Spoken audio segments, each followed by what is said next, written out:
Willie Nelson, one of the true outlaws and cowboys in country music on and off the stage. And we got to admit, Shotgun Willie couldn't have been a more spot-on nickname for Nelson. Willie got the nickname after getting into a shootout with his ex-son-in-law, who Willie learned was abusing his daughter while the two were married. But y'all should know that was not the only time that Willie Nelson maintained his gunslinger moniker. I mean, come on, Willie Nelson's legacy is filled with some of the wildest stories in the history of country music. Hell, probably even the entire music business. So, adding another one surrounding another gunfight seems completely appropriate for Willie. So without further ado, here is how it all went down. In the late 1970s, after Willie Nelson and his band wrapped up performing a show out in Birmingham, Alabama at the Birmingham Coliseum, Willie and the boys left the arena and journeyed back to their bus. As Nelson and his band made it back to the bus, which was parked in a 6-story parking garage, they were met with the sound of gunfire ringing out all throughout the garage. In Willie's book, Willie, an Autobiography, his longtime stage manager and bus driver, Randy Pooty Locke, shared the details surrounding the crazy yet horrifying moment. He shared, "We all carried 2 or 3 guns and plenty of ammo back then. Half the band was already on the tube. Mickey was off chasing the monkey someplace. All of a sudden we hear, kaboom, kaboom. It's the sound of a .357 Magnum going off in the parking garage. Now here comes this woman with a pistol. Kaboom! She's chasing this motherfucker. It sounds like a war.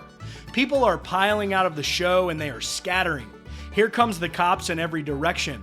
They're flying out of their cars, hitting the parking deck, spread-eagling the whole crowd, yelling, 'On the deck, MFers,' because the cops don't know who is shooting at who. We cut the lights and slip around the back of the bus. All you can see are police headlights and a big semicircle and hundreds of people laying flat on the ground. All these cops are squatting down in the door jambs, turning people over, frisking them, aiming guns at everybody, just waiting for the next shot to be fired. And here comes Willie. He walks off the bus wearing cutoffs and tennis shoes, and he's got 2 huge Colt 45 revolvers stuck in his waist. The barrels are so long they stick out the bottom of his cutoffs. 2 shining pistols in plain sight of a bunch of cops who are nervous. Willie just walks over and says, "What's the trouble?" Well, he's got some kind of aura to him that just cools everything out.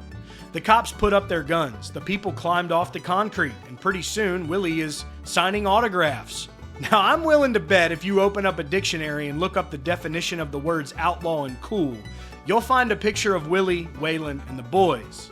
Also, I just would like for all of you to close your eyes and try to picture Willie Nelson in cutoff shorts and tennis shoes with 2 large barrel Colt 45 revolvers. Oh, and with the tip of each of those barrels poking through the bottom of his cutoffs. It seems like back then there wasn't ever really a dull moment with these artists compared to nowadays. Not only were these guys storytellers within their music, but they had stories to tell for days outside of it as well. It's always fun to be able to reminisce these tales from the road with the legends who paved the way for so many. Y'all be sure to let us know your favorite Willie Nelson story or Willie Nelson song or album down below in the comments. As always, guys, thank y'all for tuning in here at CountryCast. That will be all for today's video.